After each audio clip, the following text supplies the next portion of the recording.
रौनक कुकड़े हमारे साथ लगातार बने हुए हैं। फिर से एक बार रौनक का रुख कर लेते हैं। रौनक, अब बिप्लब देव का इस्तीफा हो चुका, संतोष का सामना काफी समय से कर रहे थे, लेकिन अब सवाल यह भी होगा कि बिप्लब देव का अब होगा क्या? कोई अगली जिम्मेदारी देने की उन्हें तैयारी हो रही है? कहां भेजा जाएगा उन्हें?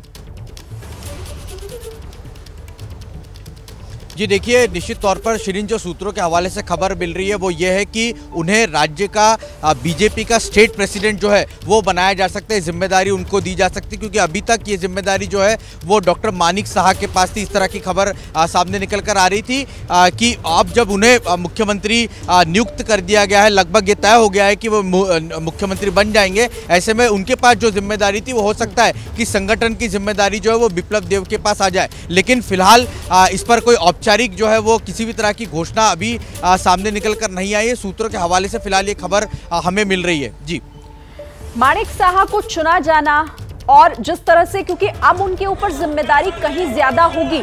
अच्छा, मैं आपके पास आती हूँ, लेकिन इस वक्त कुछ तस्वीरें भी सामने आ रही हैं, उन तस्वीरों पर भी नजर डाल लेते हैं। बिप्लब देव के बाद अब अगला चेहरा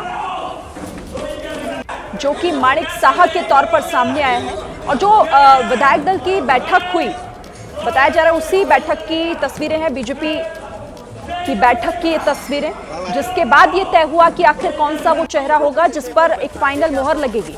बिप्लब देव को आप देख रहे हैं, मानिक साहा उन्हीं के साथ बैठक से बाहर निकले थे।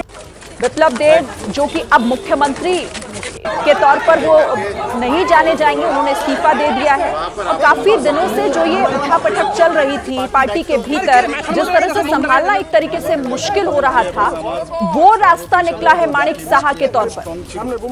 এই বন্ডেজ এবং আপনারা দেখবেন কিভাবে আমরা কাজ করছি সবাই মিলে।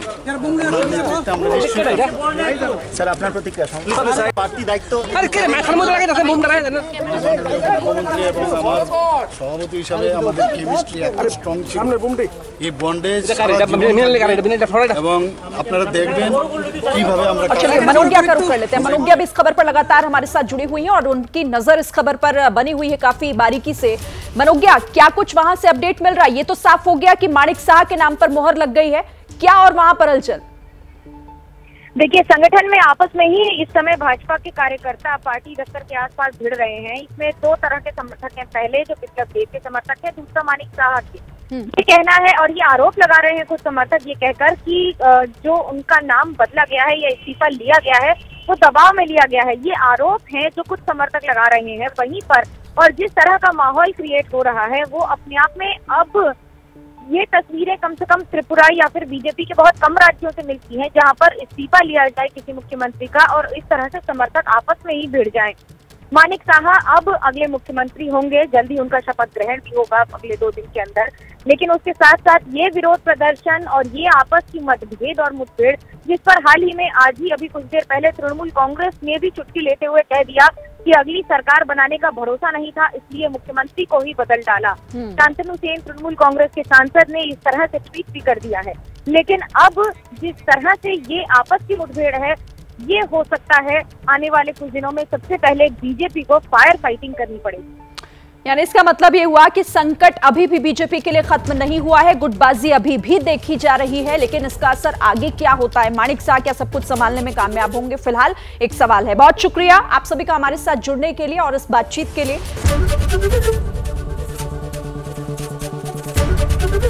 एबीपी न्यूज आपको रखे आगे।